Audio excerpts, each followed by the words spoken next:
everybody. Welcome back to the Wrestling Archives podcast. I'm your co-host, Tim Hackman. And I'm your co-host, Rich Sigwald. Thanks for being here with us. We're always delighted to be in the studio and talk with you. We hope you caught our recent interview with the Greek god, Papadon.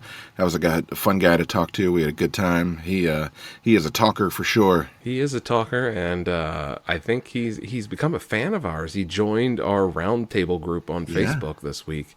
So if you see a very Greek-looking name posting in there, that's him. Say hi to him, cheer him on. Yeah. Don't call him Little Caesar. He doesn't like that. No, or Papa John either. Don't go the Papa John route either. And don't slap your leg while you're wrestling him. Jesus. He's got some thoughts. Jesus, no. We also have a WrestleMania 40 preview coming up for you here real soon, just in time for that show. We're excited, as always, to see the big event.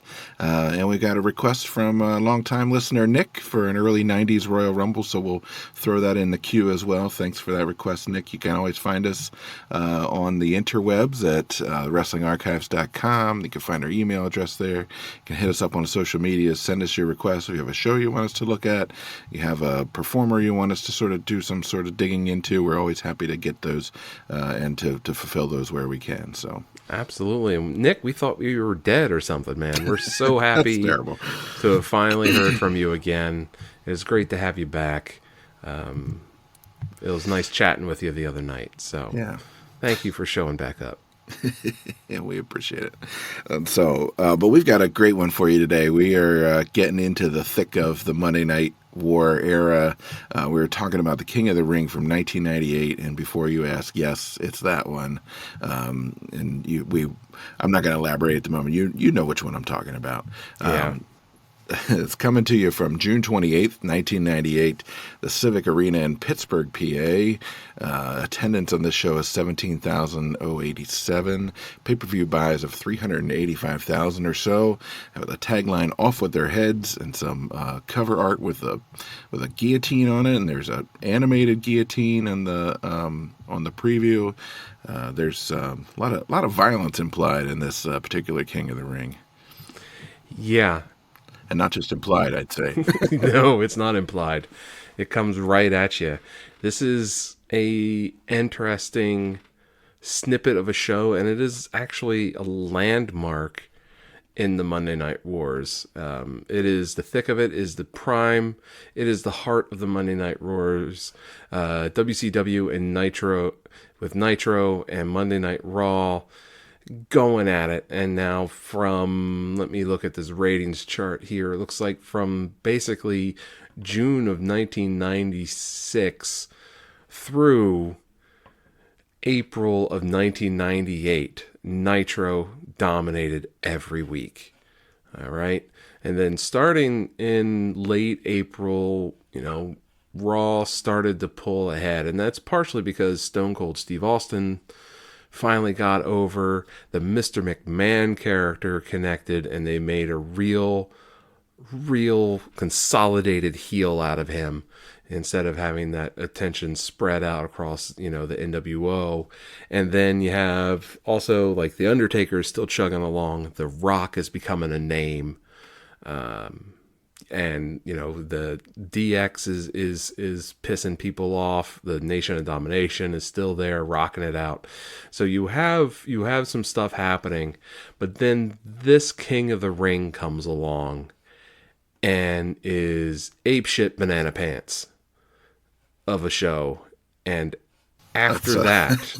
Is that an official designation? I believe so. I think that is actually what Vince McMahon actually wanted the tagline for the show to be. Ape shit banana pants. Ape shit banana pants. After this Monday Night Raw wins all but 6 weeks of the ratings war until the WCW buyout by Vince. And if you look at the ratings tables, they're not even close anymore. They are not.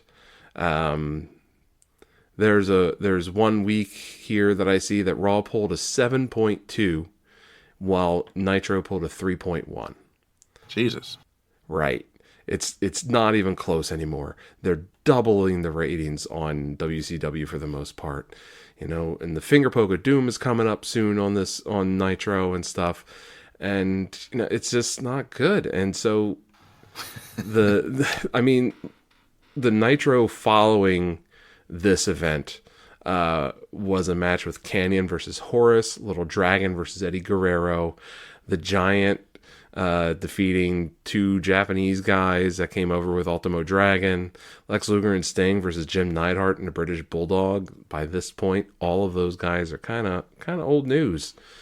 Saturn versus Reese, Vampiro versus Brad Armstrong. Now, I want to watch that match. I might have to pull that one up just because I love Vampiro and I love Brad Armstrong.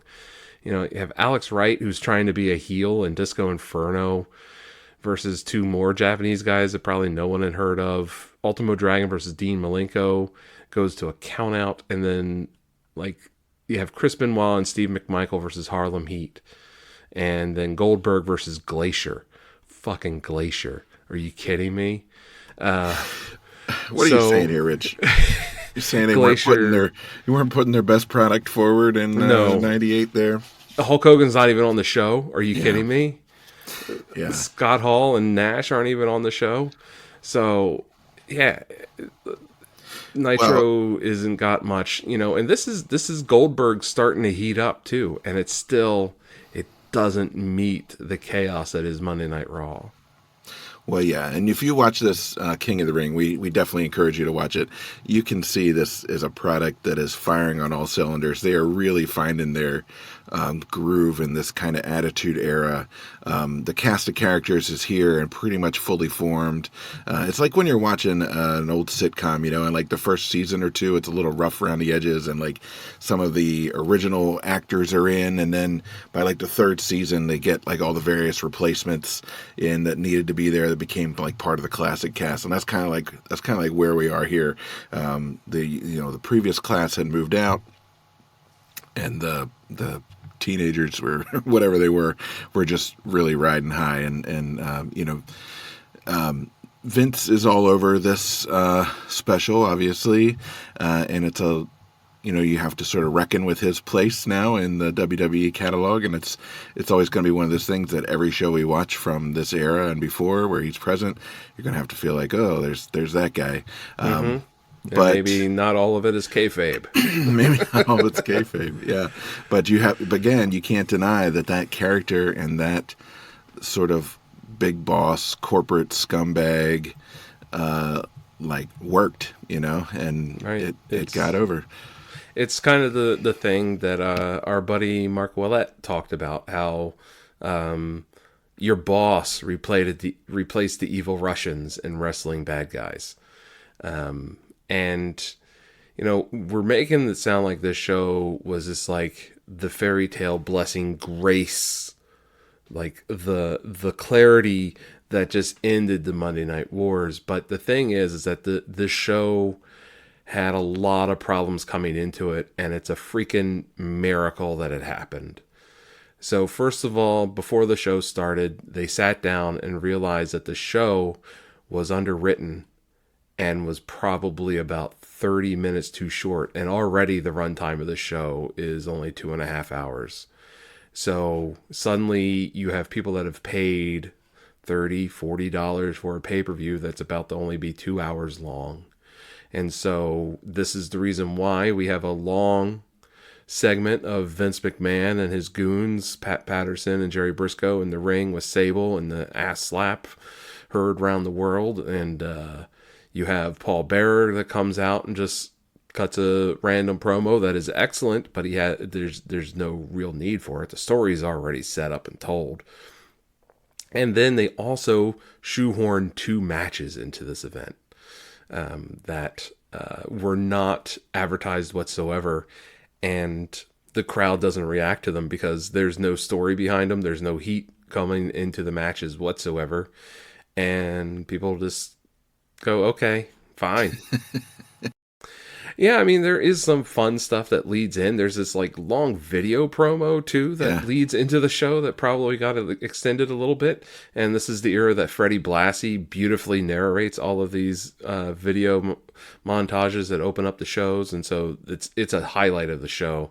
And then also it reminds us that this is the time period where Kane is using like the throat kazoo thing to talk. And I don't think a lot of people remember that Kane actually did that when he first came around, but Paul Bearer wasn't talking for him.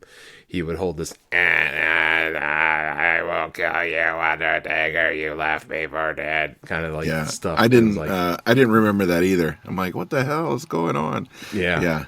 That video intro is pure fire. Like it's cut together masterfully. Like if you were on the fence about whether or not you wanted to watch this show and you watch that video promo, you're like, holy shit, I'm going to buy this twice. Like it's really, I was wired. Yeah. And the other disaster that was set up for this show, too, was that Stone Cold Steve Austin had injured his arm about a week prior at a house show. And the bruise got infected, apparently. He developed a staph infection in a bruise somehow.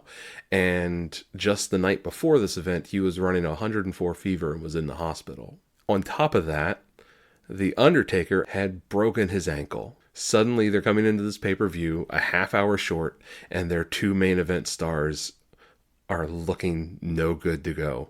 And so suddenly they're a half hour short, and they know that Stone Cold and The Undertaker are going to show up, but they don't know how much they're actually going to be able to do and how long they're going to be able to work. Yeah, and Undertaker you can definitely see hobbling throughout the show, and Jim Ross talks about Stone Cold's arm fungus, staph infection during that match later on. So yeah, not good. JR and Jerry the King are on the mic. Michael Cole is on interviews. The Fink is in the ring as usual.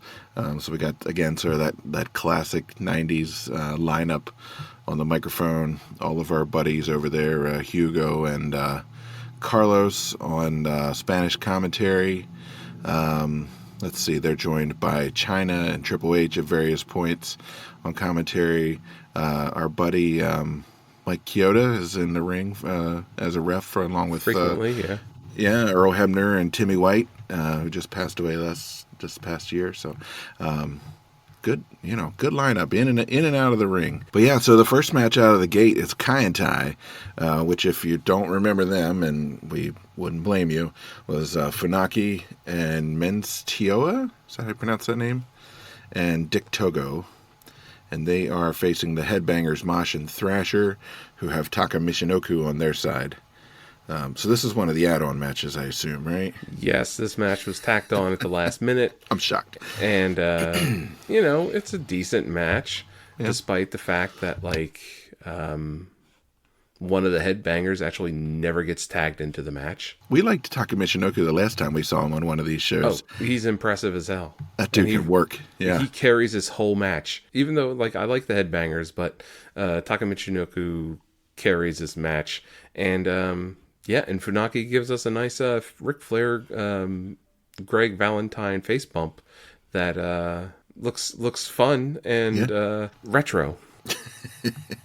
Yeah, no, this is actually a solid match. Michinoku gets his Michinoku driver, which is a signature move for the win. I think he pins Funaki maybe to get that one. Yeah, I think so. I love Dick Togo because his name looks like Dick to go. Yeah. It's my favorite carryout. Yeah. Dick to go. The worst carryout. Yeah. So that out of the way, we get that in-ring segment that you mentioned, and Vince and Pat Patterson and Gerald Briscoe come out, and then Sable comes out too, and so Vince is kind of going on and on about. Well, so first Sable comes out for no apparent reason, Except for boobies.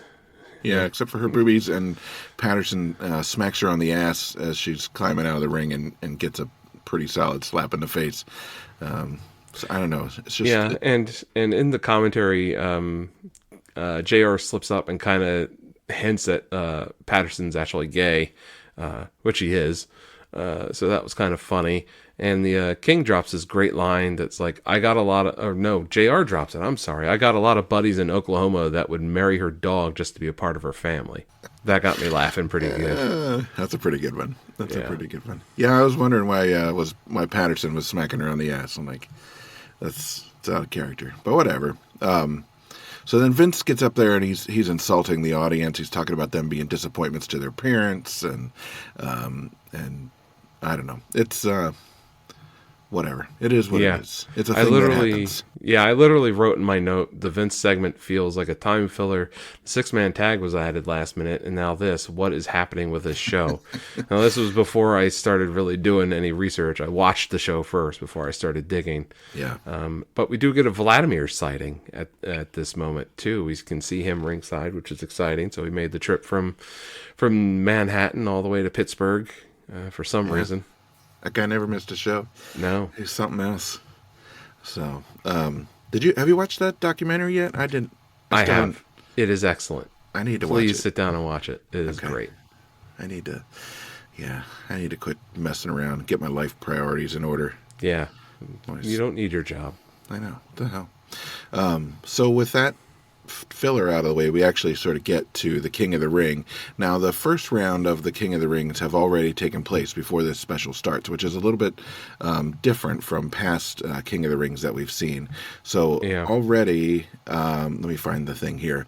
The first rounds, Rock defeated Vader, Triple H defeated X-Pac, Owen Hart defeated Scorpio, Dan Severn defeated D'Lo Brown. Ken Shamrock defeated Kama Mustafa. Mark Henry defeated Terry Funk.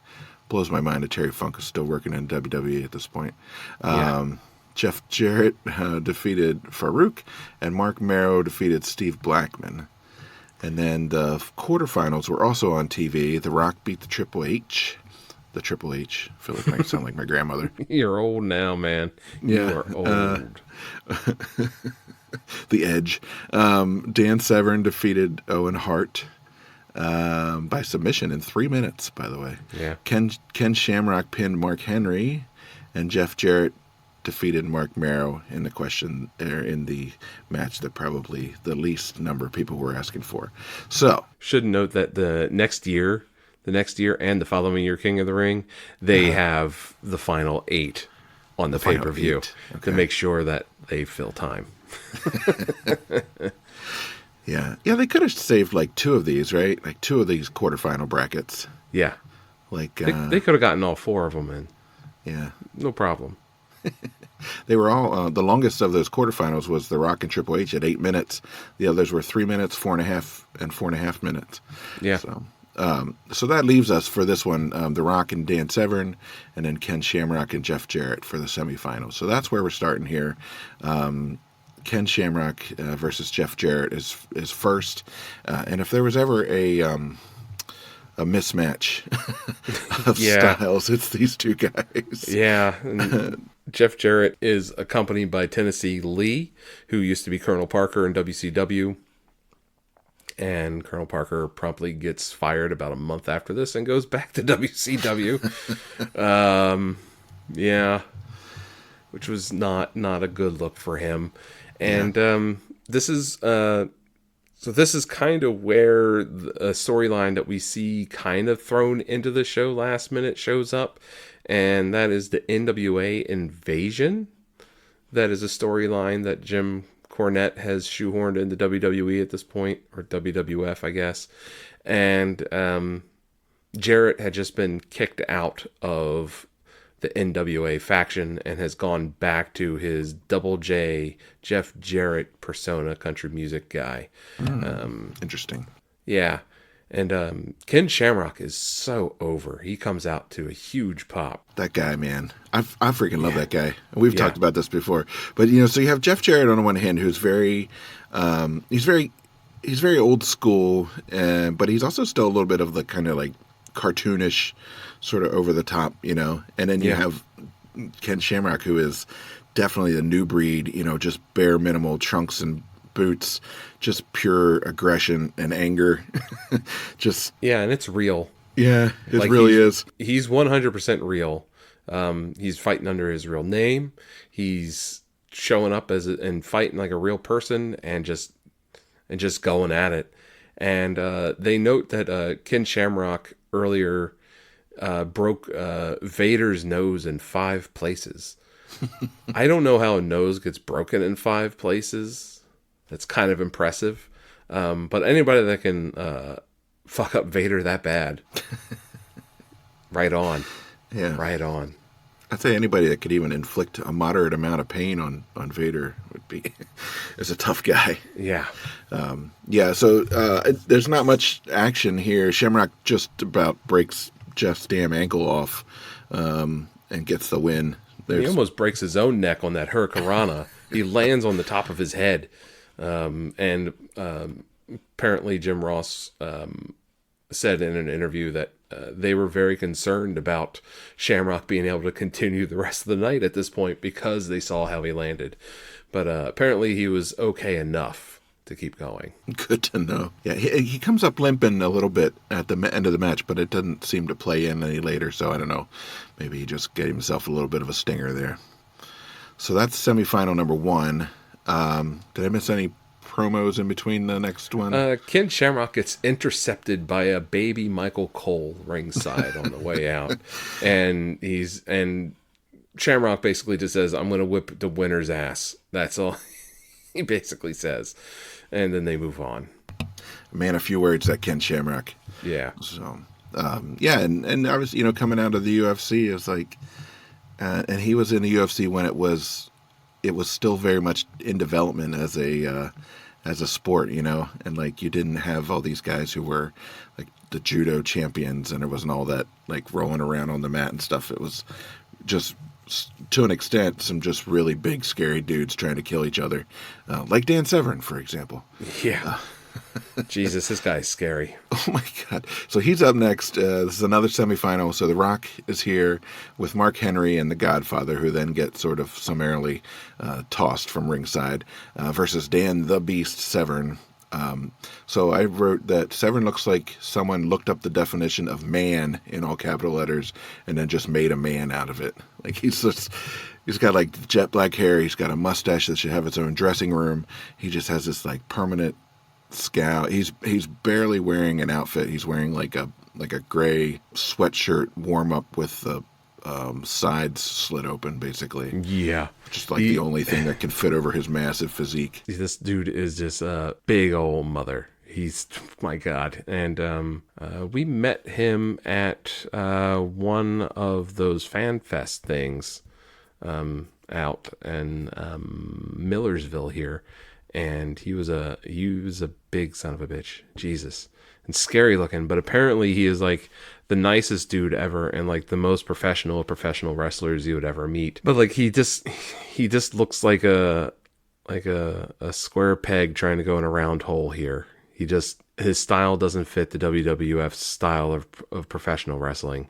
Yeah. He looks like an NWA guy, and clear he is. He does mat wrestling. He likes to work technical, but The Rock and him still put on kind of a decent match. Apparently they were upset about Dan Severn getting pinned in this match because it made him look weak in Japan. And WWF was just like, who cares? Why should we care about that? Yeah. So it's fascinating actually to see him next to Ken Shamrock because they both sort of came out of UFC at the same time. They were both hugely successful in UFC. Different sort of skill sets, Ken Shamrock was a striker and sort of a judo guy. Dan Severn was a much more of a standard, wrestling guy. But Ken Shamrock was able to sort of adapt and make his personality come out, or maybe he just had a personality that was more geared towards pro wrestling. But Dan Severn was always, like you said, kind of quiet, kind of intense. Looked scary, could do like legit stuff, but just didn't have that way to connect with the fans. I can't remember.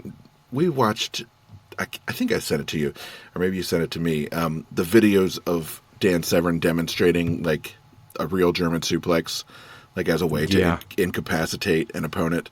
Yeah. And he takes one of those like 150, 200 pound punching bags or whatever, and just basically fucking suplexes it straight over his head, like over and over again, like directly into the mat. That would like break someone's neck in half. Interestingly, though, JR informs us that Dan Severn was an industrial arts teacher, which I can see him being a tech ed teacher, but at the same time, like, I'm not buying that. Like, what is those movies with like Tom Berenger and then eventually what's his name, the principal? Yeah, right? the substitute. The substitute. I picture like a situation like that. Like, Yeah. I just teach tech ed, and then hostages show up, and I suplex the shit out of them. And I take my wood chisels to the rest of them. Right.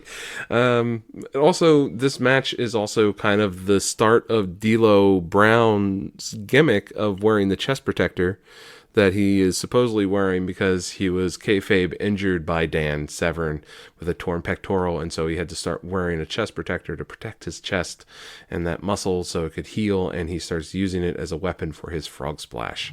It is one of the stupidest gimmicks, and D'Lo Brown actually kind of blames that, along with the incident with Draws, for killing his WWF career. Fascinating. No, it is really dumb.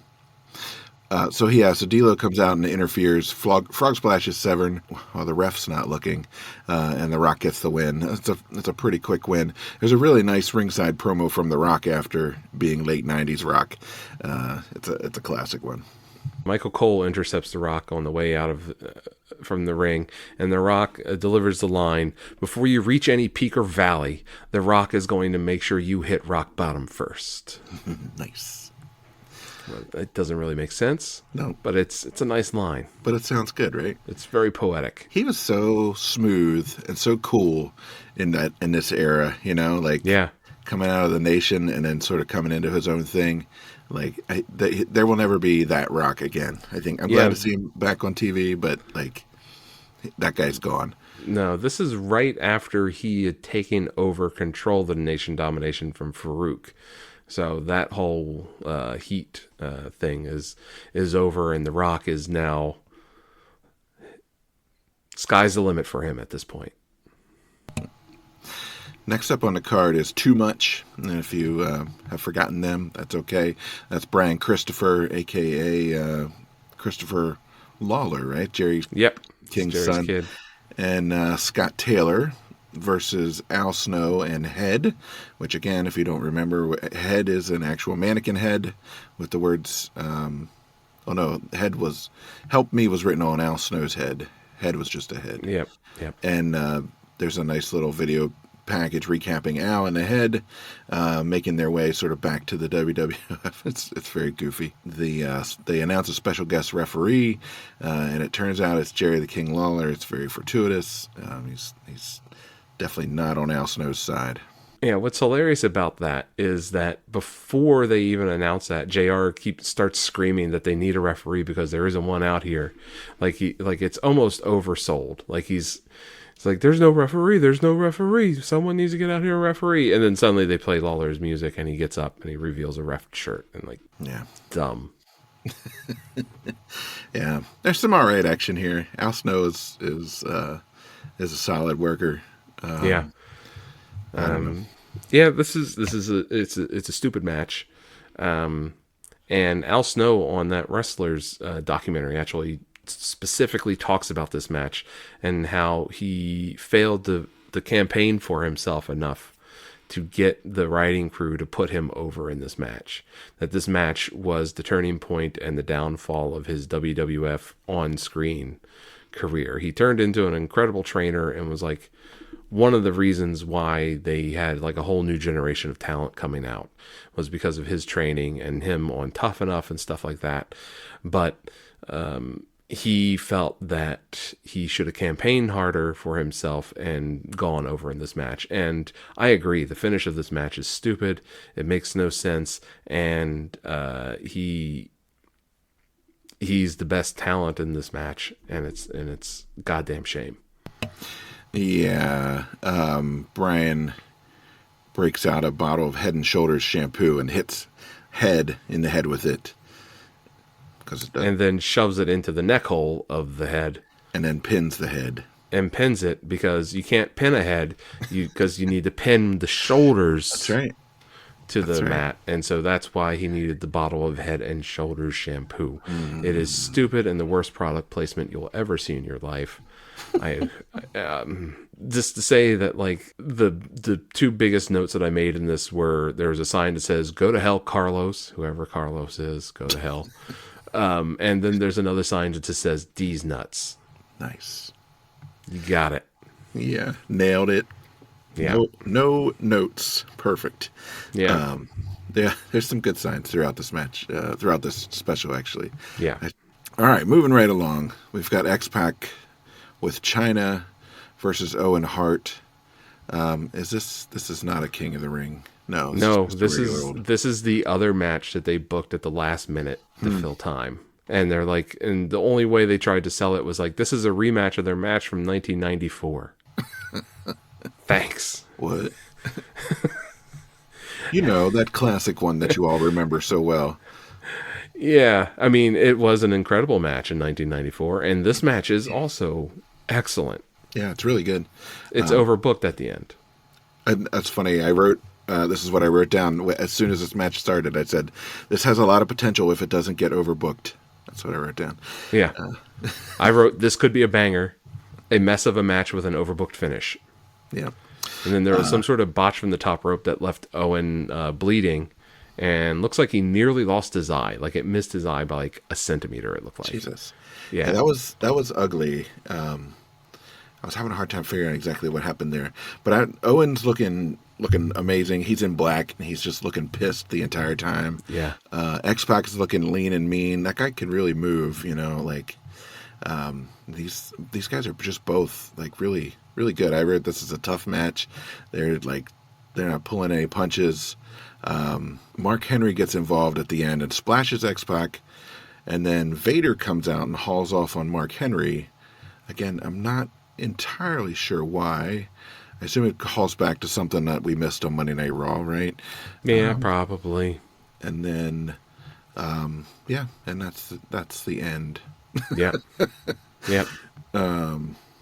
Yeah. It's another short match. Everything's been short. Like Yeah. you would think they would tell them like, take up a little more time. Go a full 10 minutes, not just 8.5. Like, come on. So Yeah, stretch it out. Yeah, so X-Pac gets the win there. If I didn't say that part. So next up, though, this is a real highlight, and even if it's filler, man, Paul Bearer comes out and sort of recounts a recent beating at the hands of the Undertaker, and he talks about going to the emergency room. They play the footage of the beating, and then talks about going to the emergency room and the stitches and having the stitches taken out, and he talks about with every stitch, dead man, I damned you to hell. He's talking, oh man, he's so pissed, and he's like sweating, and like he's legit hurt here too. He got hurt in that vignette that they filmed at the house. And that's where Undertaker also got hurt. They both like broke their ankles. Undertaker stepped weird on something and broke his ankle.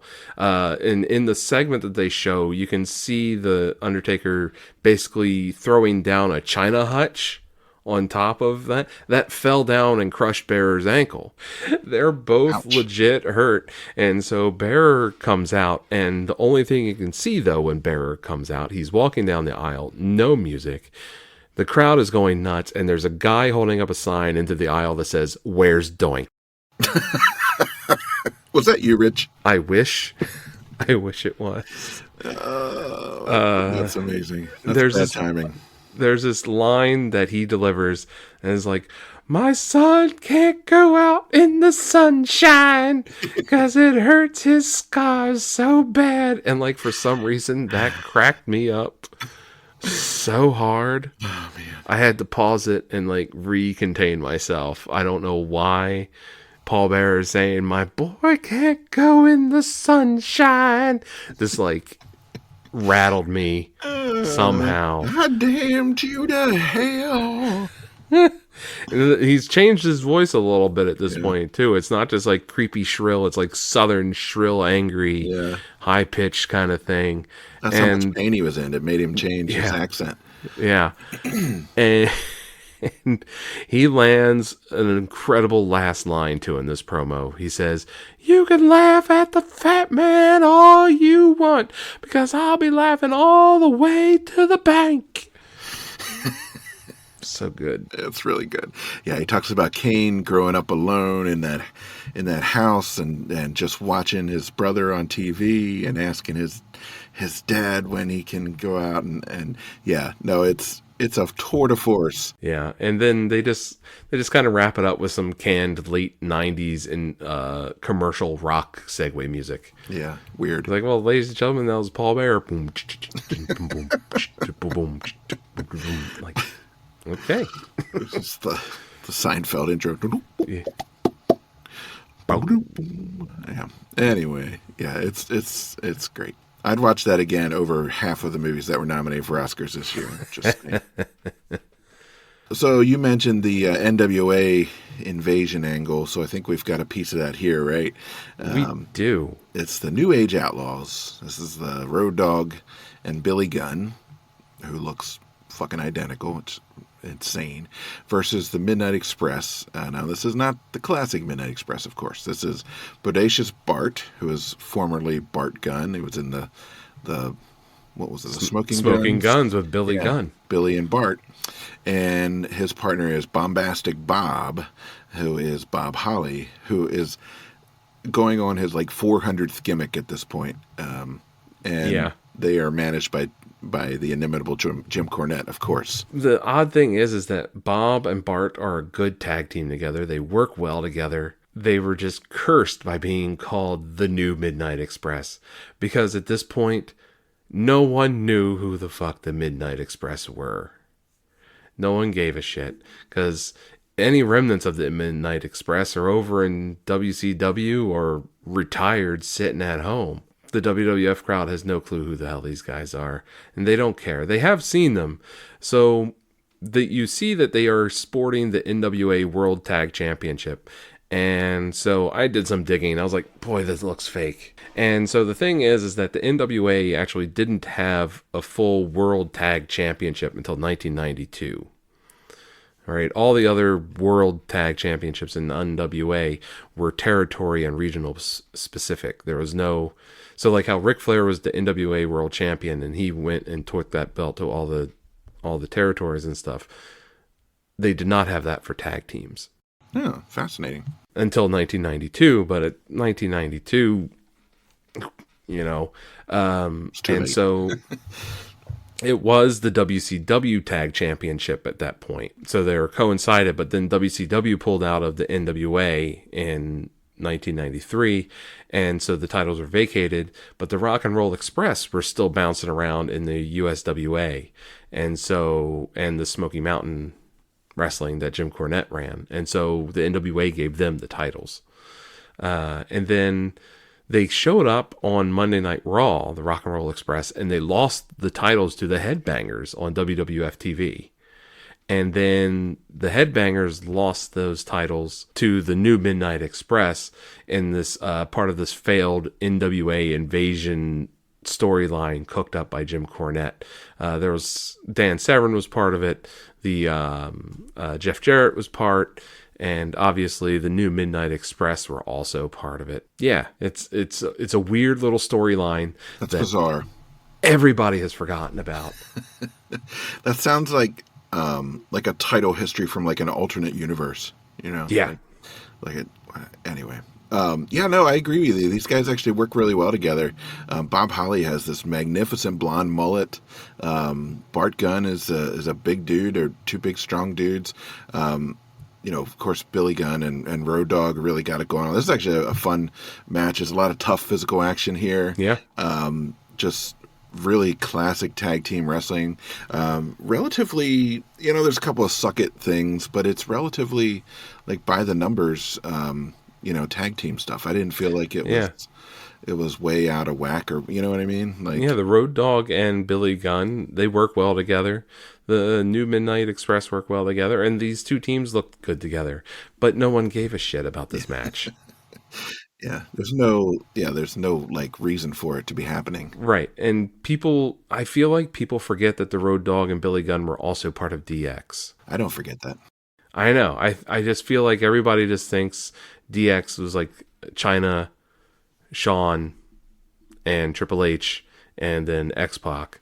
But like Road Dogg and Billy Gunn were lined up with them too. So because of that, we've now heard the DX theme like 15 fucking times on the show.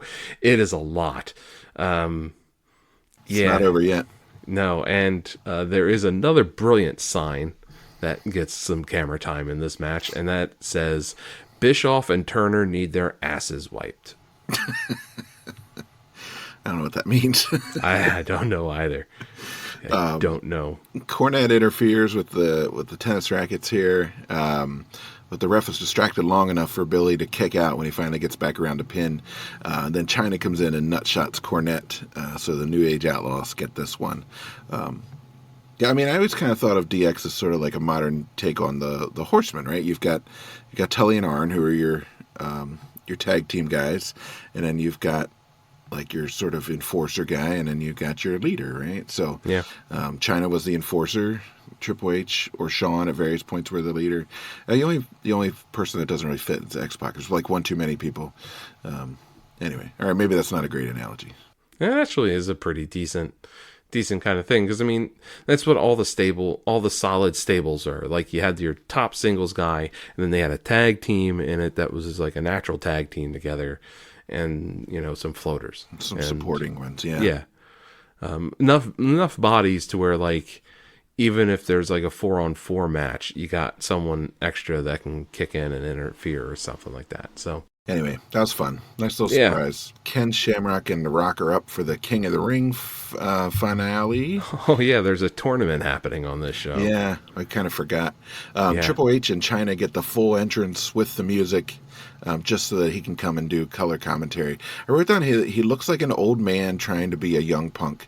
And it's kind of embarrassing in retrospect. And there's a lot of xenophobia coming out of him about the Spanish announce table, which impressively, China is at the Spanish announce table during this and speaking fluent Spanish with the Spanish crew. Who knew? It's impressive. It is impressive. It's incredible. Yeah.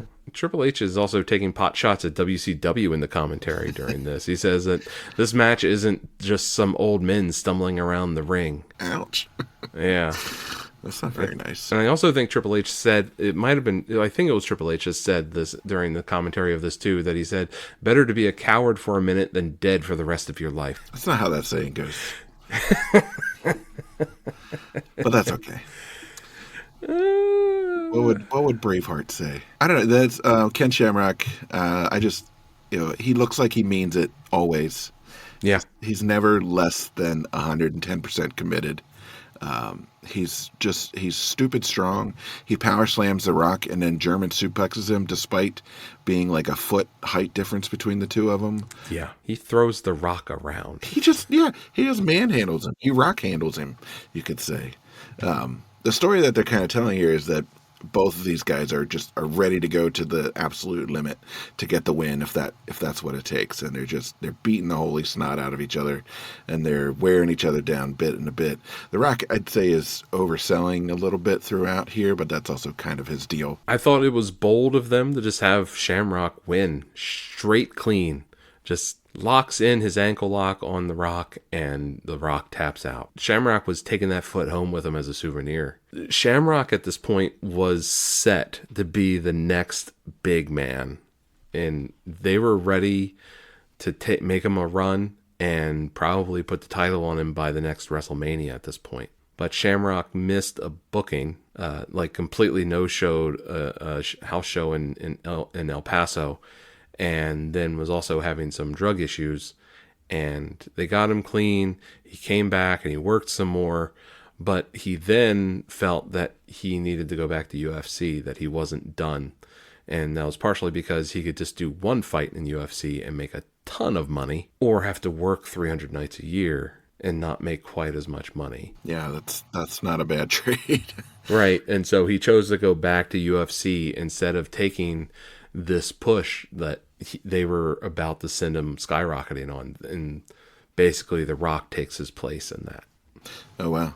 Yeah, I mean at that time, I think the guys seem to work a little more frequently now, but like the top guys in UFC would probably work what, 3 big fights a year, Maybe. maybe. Maybe. Yeah. They weren't doing monthly pay-per-views yet at that point. No. And you just train the rest of the time, just Right. be a maniac. Yeah, he could have taken that foot along with him. He probably could have gotten it through airport security. This is pre 9/11, and so there's a sign alert here that says Shamrock, the real Rock, which I liked. I thought that was poetic. Yeah. He's not a shamrock. That's the other Rock is the sham. If he's the real Rock, that means the Rock is the sham rock. Shamrock. I just got that. I just made that up. All right. All right. Man. Nice video package for Mankind and Undertaker to set up this next thing. Deep breaths. Everybody get a pee break. Go crack open the next beer if you need it. This is the one. This is the Hell in a Cell match between the Mankind, good old Mick Foley, and the Undertaker. JR tells us that the cell is custom built for injury. It's a giant steel cyclone fence cage with a roof on it. It sits down over top of the ring. There's not a whole lot of room around the sides. Yeah. And of course, there's fascinating history about this match. Yeah, lay it on me. Well, the lead into this match, initially Creative said this was going to be Mankind versus Stone Cold in this match. And this is, while they say in the show that this is the second Hell in a Cell match, but this is actually the third. The first one was the incredible one between Shawn Michaels and The Undertaker at the In Your House. And then there was this 2 weeks before this event, on Monday Night Raw, they had a tornado tag match with Undertaker and Stone Cold versus Mankind and Kane in a Hell in a Cell, and then this match. And so initially this was supposed to be Stone Cold and Mankind, but Vince Russo thought that wasn't the proper booking, and so he called Mick Foley and told him that, you're no longer going to be working with Stone Cold at King of the Ring. And Mick was like, "Oh, this is it for me. They're burying me. I'm gone." And then he's like, "So I'm out of the cage." And he's like, I wouldn't say that yet." And then it came back to him about a week later. They're like, "You're going to be fighting the Undertaker in the cage." And he's like, "Oh shit." You're gonna fight the Undertaker, player. Right. We're not at that part yet. No. Mankind sits down and watches the Shawn Michaels versus Undertaker match, which is a classic Hell in a Cell match, but it's very straight, and Mankind is very concerned because he's like, I can't work like Shawn Michaels does. I can't fly. I can't, I can take. Wait a minute. Yeah, I know. I can't take punishment, and so all I can do is take these hits and bumps, and I'm willing to do horrible things to my body. So he comes up with this idea after watching the match like 20 times to, the moment I come out to the ring, I'm going to climb the cage. I'm going to climb to the top of this thing. No one has done that.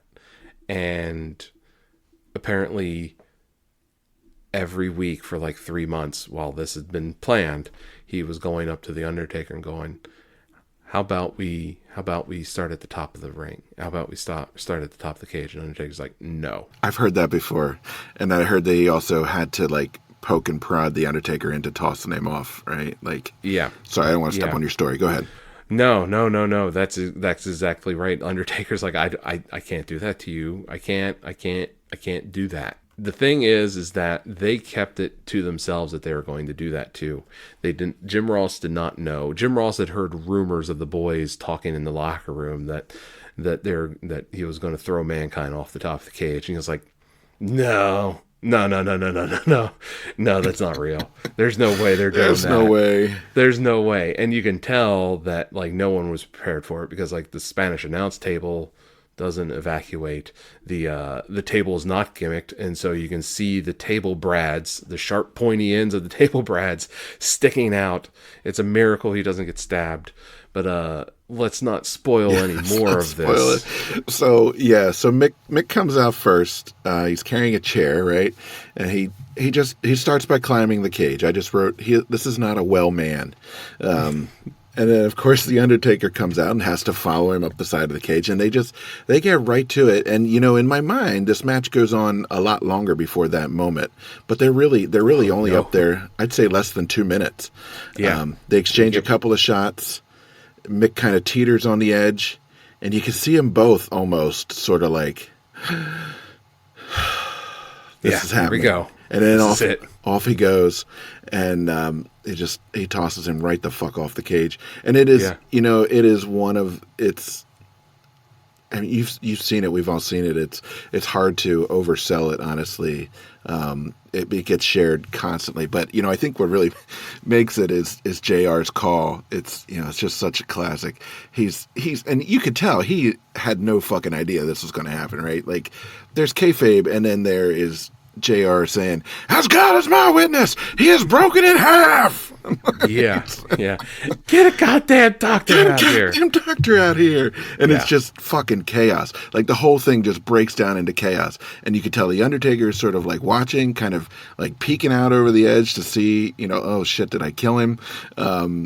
Mankind is laid out face down on the floor and doesn't move for an uncomfortably long time. This moment also shares one of the most incredible fan call-outs during a moment of quiet.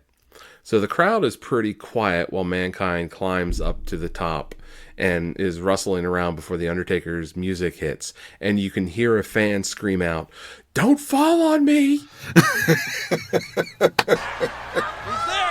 It is so incredible. It's like there's a psychic in the crowd. Like, are we sure that wasn't Carlos Cabrera saying that? It's very possible. So the terrifying thing about this, if you listen to this match with the volume up, I'm a sound guy. I need to hear everything. So you hear the guy scream, "Don't fall on me." But then while they're up there, you can start hearing the ties that hold the roof to the support beams popping. It sound like little ping, ping, pop, ping, pop. You can hear them every step that those two guys are taking on the top of that thing. And they're both over 300 pounds. So, and because they never even fathomed that the wrestlers would go on top of the Hell in a Cell, they never took much care in putting together the roof of the thing. And so so it's basically just like wire ties and little aluminum twisties that are holding the roof of the thing on. Yeah, it's decorative. And, the roof is supposed to be decorative on this thing. Like, it's just a cage match, but the cage is closed in. Yeah. And so that's the whole concept of it. But like, well, these two jackasses decide to climb to the top of it and test its structural integrity. And boy, do we find out that it doesn't work. It doesn't work. So JR just keeps saying, "This is over. This is over." He thinks this is done. Like, this is it. And, again, if you're watching it in real time, you don't know where this is going. You're like, yeah, this match is over. Like, that guy is just about fucking dead. They show, I counted the replays. And they show it another 4 times. You get it twice from the original angle, from looking sort of on level with the guys, right? And then you get it once from below, which is just fucking horrific. Yeah. And then you get it once from above, which somehow manages to look even worse. And every single time, the thud on that table is sickening. It's not like a little crunch. It is like 300 pounds of meat hitting a solid surface that doesn't immediately fold. Oh my God.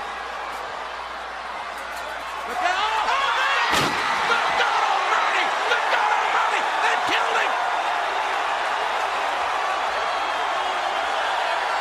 Oh my God. As God is my witness, he is broken in half. His head misses the steel security rail by maybe 2 inches. Maybe 2 inches.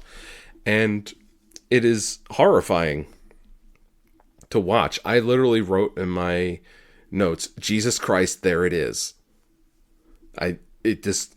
You can't prepare yourself to see it. The thing is, too, is that after you see it, wrestling is different. 100%. It is all different. JR is angrily calling for people to come. And this is how hardcore the crowd is with this. One, they're cheering like crazy. I mean, I probably would be too. I just saw a man Die. get thrown 16 feet. If you have a hard time picturing 16 feet, watch this and see how far Mankind falls. And that is 16 feet. But Terry Funk is like the first person to come running down ringside to check on Mankind. And JR is still keeping the kayfabe up. You know, those two men have had their disagreements in the past and they're at it. But, you know, there's still humanity. You still have to, like, it's this beautiful play calling by Jim Ross. And you can hear a fan yelling, "Good to see you, Terry. It's good to see you." Like, he's trying to make sure the dude's not dead. Yeah. And then another guy, after the "Good to see you, Terry," screams, "Finish the match, Mick. Come on." Yeah, it's crazy. And it's you know, so Terry and Mick were sort of they had a kind of long running thing where they were like feuding with each other, you know, because they were both like the hardcore guys. And they sort of mentioned it on the commentary, like, oh, he's putting aside his differences to come out here. Yeah. And he's not dressed. Like, he's not there to wrestle. He's dressed like your grandpa going to the golf course or the American Legion. He's wearing sweatpants. He's wearing his like white New Balance and like a very oversized ball cap. Sergeant Slaughter and Vince come out to check on Mick. They have to raise the cage so that the EMTs can get the stretcher around it. It's like, why are they raising the cage? And Undertaker's standing up there looking very uncomfortable, and you realize they physically can't get the stretcher to him. So Undertaker is now like, is this cage going to keep supporting me? Yeah. And now am I going to fall through it and drop like 25 feet because they've raised the cage onto my broken fucking ankle? Yeah. Right. So they get Mick up the ramp, and you're like, well, that was horrific, but at least it's over. And then this motherfucker turns around and starts his way back down the ramp. And the guys are legitimately trying to tell him not to do this. Like, it's not like a work, like, oh, no, hold me back. They're like, motherfucker, your shoulder is not attached to the socket at the moment. Like, he's holding his arm across his body kind of awkwardly. He doesn't look all there. His eyes have a kind of a glassy thing. I just wrote, my stomach literally drops when he comes back out clutching his shoulder. And again, I've seen this roughly 200 times. Like, I've seen this more often than I've seen like photos of my wedding. And I was still like shocked and horrified that he is coming back out to take another round. And the thing is, after that, he doesn't just come back to the ring. He climbs the fucking cage again with a detached shoulder. He's climbing the cage to get back at the Undertaker. And so motherfuckers get back up there and you start hearing the ping, ping, ping. And Undertaker chokeslams him, and unplanned, Mankind goes through the roof of the cell and smacks flat on his back onto the ring. Absolutely amazing here. Oh, a headbutt by the Undertaker and a right hand. Now if he throws him up on the other side, there's... Oh! Good God! Good God! That's it, he's dead. Jim Ross talks about that this is still the old model WWF ring that is still built super strong and tough and stiff to handle the big guys like King Kong Bundy, Andre the Giant, Hulk Hogan, to handle their weight in the ring.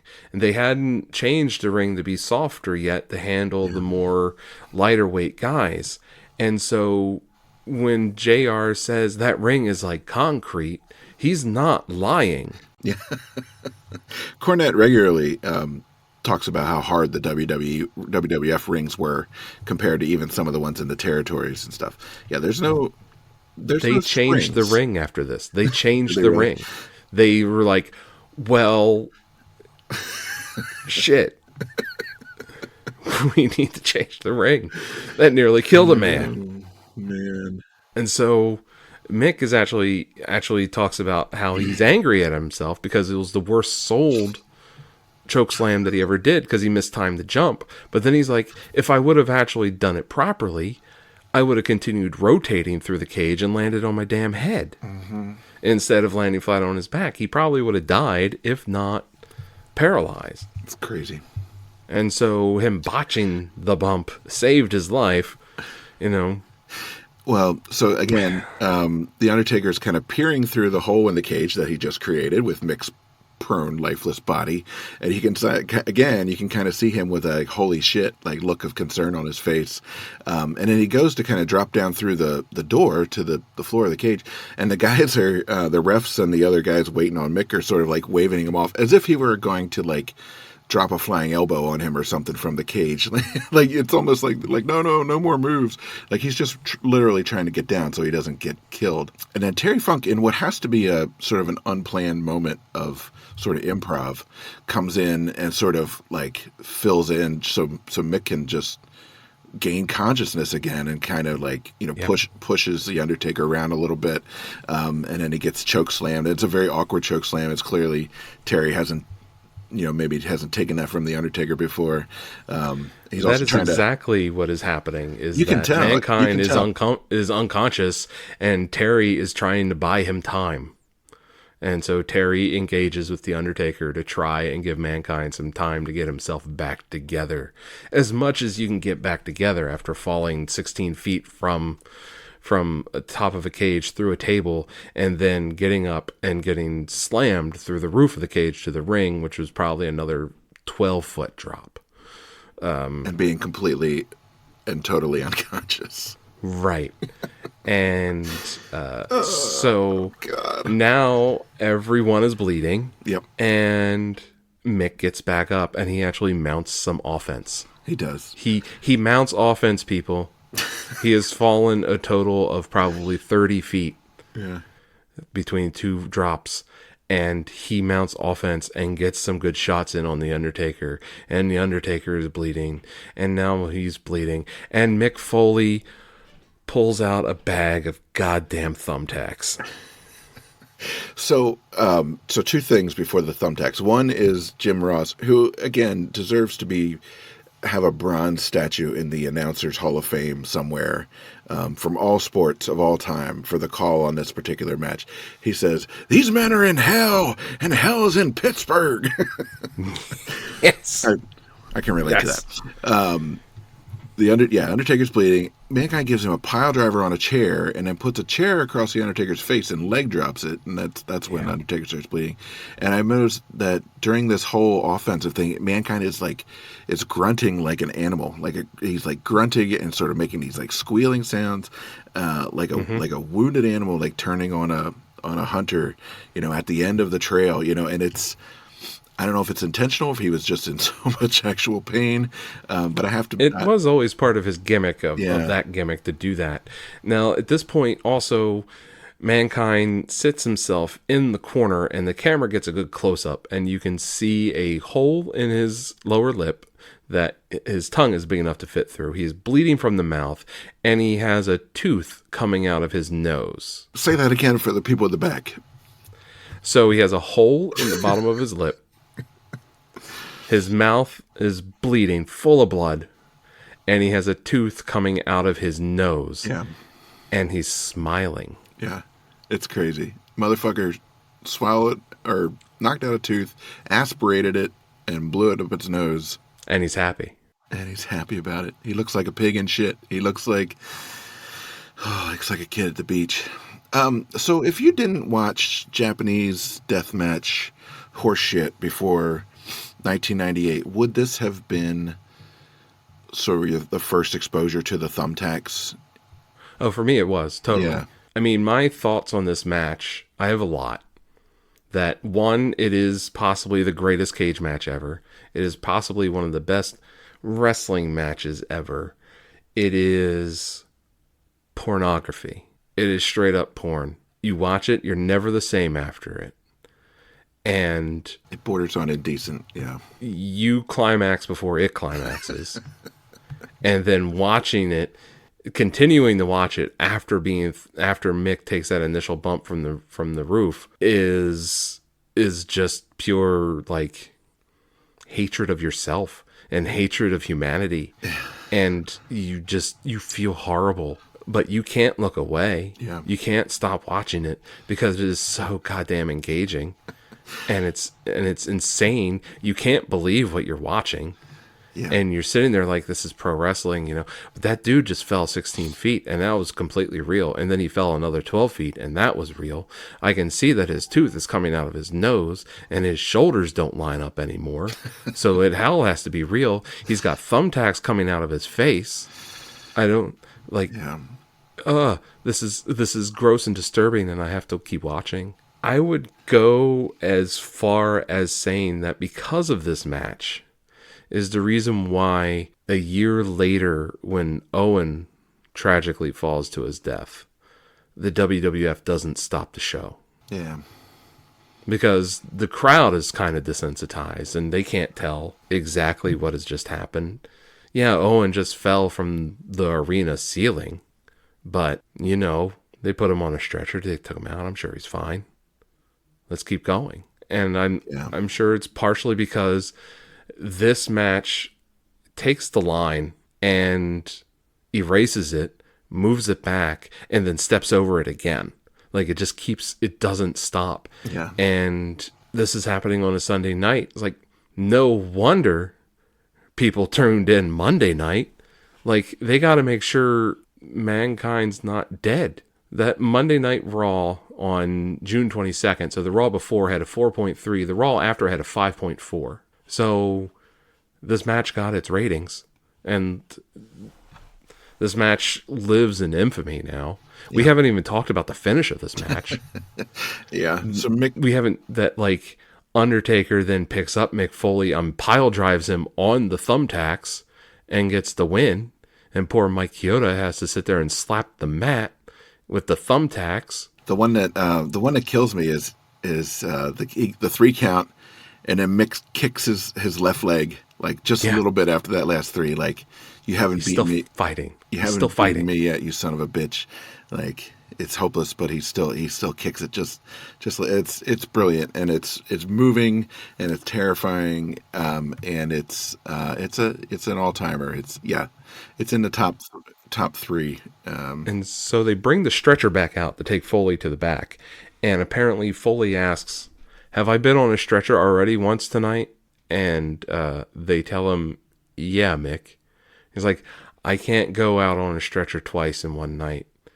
And so he convinces Slaughter and Terry Guerrera to help him to the back, walking. It's crazy. Well, and he's talked about he doesn't have memories of big chunks of that match. No, he doesn't remember falling from the top of the cage. He remembers, like, climbing back up. And then he doesn't really remember anything till the finish. I don't know. It's almost a shame to move on, but if we don't, I feel like we're going to be here all night. But this is, it's your best match. It's your worst match. It's your oh shit moment. It's everything all in one. For the whole year, for the entire run of the Attitude Era. Yeah. This is the pinnacle. Hugely, this is it. Hugely influential, obviously. And then I think, to an extent, there was sort of a, what do I want to say, an aesthetic of like sort of always upping the ante, right? And like, and the deathmatch thing had been around, and the people breaking light tubes and all that horse shit, and the thumbtacks and that stuff. But I think some people saw this and they're like, well, that's what wrestling is. Wrestling is hurting yourself in severe ways in front of people for their entertainment, which is the wrong message to take from this, right? Like, what he did was out of the ordinary and really fucking dumb, like, to be honest, like, he did it because he is who he is, right? And like, I think out of 10 guys who did either one of those spots, 8 of them wouldn't be walking anymore. And Mick Foley and maybe one other guy with his genetics could have like survived that. Shortly after this, Rikishi and Undertaker reenact the moment, basically. But Rikishi falls into the back of a truck filled with hay, which is still dangerous as hell, but I mean, it's not a hard table to a concrete floor. Because that's the other thing, is that they're in the Igloo in Pittsburgh, the old arena in Pittsburgh. And that floor is hockey ice. Yeah. and then plywood, and then like a protective rug that, I mean, it's really more just like a protective fabric that everything sits on top of, and then the table. So Mick Foley went through the table. The table turns inside out basically when he hits it, lands on top of him, and then he still smacks into ice, basically. Yeah. Plywood and ice. That's what he hits. There's no mats. No. There's nothing cushioning that fall. So here's my question. Does anybody who's familiar with this remember that is not the main event on this card? I certainly didn't. And yeah, can you imagine being Stone Cold or Kane and having to follow that shit? Not just follow it, but with the stupidest First concept. Blood, yeah.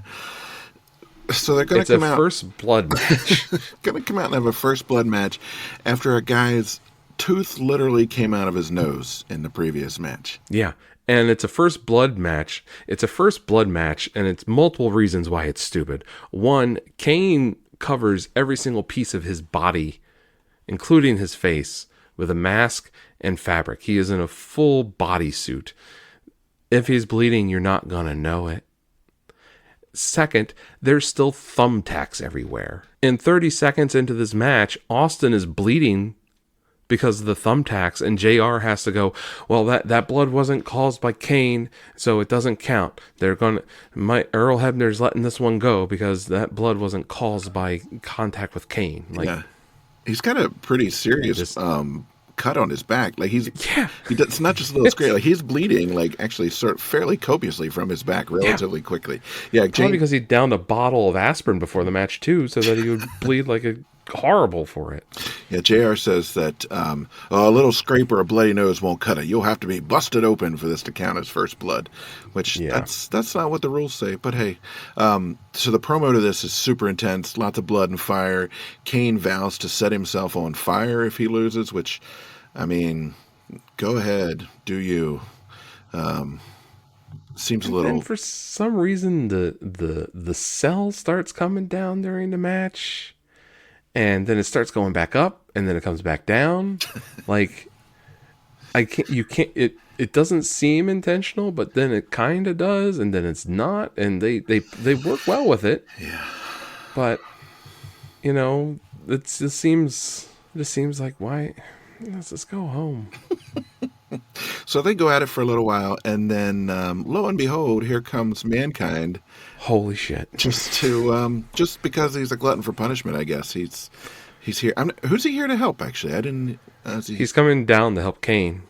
Right, because he is also a freak who lives in a boiler room or whatever. I don't know. Right. And he gets a stunner. Kane gets a stunner, and then the Undertaker comes down with a chair. By this point, he's limping pretty severely. Actually, yeah, his ankle has to be screaming. And Mick Ducks and Austin and Kane fence with. Mick Ducks and. I know my words are. Not. I know what does it matter? Undertaker and Austin fence with the chairs, and then Kane and Mankind both get wiped out, and the Undertaker tosses a ref inside. Austin is busted open. Austin lays out Kane with the chair, and he's I don't know what he's thinking he's won, but he's like covered in blood, and the ref wakes up and sees that he's bloody, and he's like, oh, okay, well, that's the end of that. Well, I mean, there's some other weird shit too. You can clearly see Austin blade himself. It's pretty freaking obvious. But Undertaker, for some reason, starts dousing Earl Hebner in gasoline. Yeah, I didn't know what was going on there. It's like, I mean, I know Mick has definitely suffered head trauma tonight. But did The Undertaker too? Then Austin hits Kane with a home run of a chair shot. Like, Jesus, he put him out in the Mahanga'ila. Jesus Christ. Yeah. Yeah. It gets a little bit chaotic, but Kane gets the win. He doesn't have to set himself on fire, which I guess is a plus. I don't know. At this point, would the crowd even have batted an eye if like a man immolated himself in the middle of the ring? No. Like, We'll be like, well, that's nice. Let's beat the parking. Let's beat the parking rush. Get out of here. Yeah. So No. And then we cut to Vince up in the box, and he's happy because Austin lost. That son of a bitch. He lost the title to Kane. Yep. And we can all go on about our lives. Then they roll the credits. It just ends.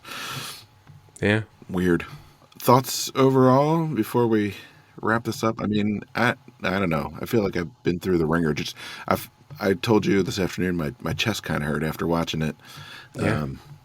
And I feel like I'm not going to sleep very well tonight. Until that Hell in a Cell match, you're angry that you paid money for this show. You're angry that you paid for basically what is a Monday Night Raw episode. Right? The King of the Ring has no sparkle to it. There's no coronation or anything like that to go with it. It's just like, well, Ken Shamrock is the King of the Ring. Next. Thanks for coming. Right. You know, this is the third match between The Rock and Ken Shamrock, and they were split 1-1, and that's Shamrock takes the third. And so, I mean, that was a real signifier that, like, Shamrock is about to get the push. But, you know, nothing on this card matters, you know, especially since Shamrock didn't get that push. The only thing that people really remember out of this is Mankind versus Undertaker and the first minute and a half of that match. If you can, it's hard to even call it a match. Yeah. There is some stuff eventually that resembles a wrestling match. You can see why in that match, why Ric Flair just called, you know, Mick Foley a glorified stunt man, that he's not a wrestler. You can see why he would say something like that, especially in the heat of the Monday Night Wars. It is. That's what it is. What's interesting to me is that Ric Flair loves Darby Allin, though. And Darby Allin screams the same kind of stuff. Anyways, I don't want to get off on a tangent here. We've already been going long enough, like Jesus. Direct descendant of Mick Foley. Yeah. And of Mankind. So you can't talk about the Attitude Era of professional wrestling without talking about this match. You can't talk about cage matches without mentioning this match. This one's up there with Tully versus Magnum TA. You can't talk about anything. You can't talk about anything that matters. Anything in the hardcore genre. You can't have a discussion of the careers and legacies of either of the men involved, for sure. You know, it's got to be on Jim Ross's top 5 calls of all time, whether he ranks it or not. It's up there because it's just So it's having met Mick Foley, it was really hard not to mention it to him. I literally said to him, I'm going to try not to mention you know what. And he says, yeah, I understand. So I just literally said, I'm glad you're still here. What a mensch. That guy he's such a good guy. He is. And so I get it. Like, how could you throw someone that sweet and kind off a structure like that? But alrighty.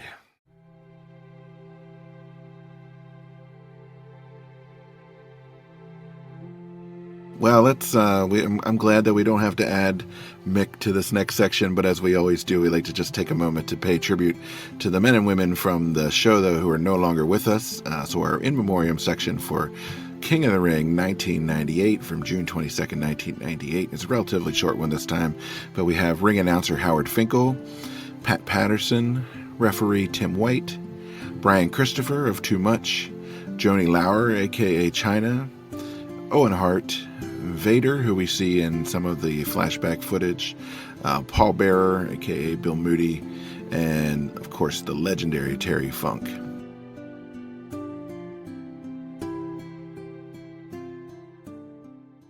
So that's our show for today. We appreciate you listening. If you have a chance to go back and watch this one, send us your thoughts. Check us out on social media, Facebook and Instagram and TikTok and Twitter, X. You can find us at all the WrestleMania. No, not all the WrestleManias. That's our old show. You can find us at You owe me $1. You can at thewrestlingarchives.com. You can also find us on protease.com/wrestlingarchives. And if you'd like We're not on ProTease. Good God Lord. damn it. T Public. TeePublic. There you go. TeePublic. I knew that. We're not you can cool find us enough for on, pro wrestling tees yet. You can find us on tpublic.com/The Wrestling Archives. And if you'd like to support the show, you can go to ko-fi.com/The Wrestling Archives. Drop us $5, the cost of a coffee. Help us keep up our equipment and pay off our, I would say our studio rent, but I'm recording this in my closet and Rich is in his basement, so we're good. But we appreciate you listening. We appreciate your support. So we're going to wrap up for this evening. I'm your co-host, Tim. And I'm your co-host, Rich. And we will see you next time. Don't fall off any cages, guys. Whew.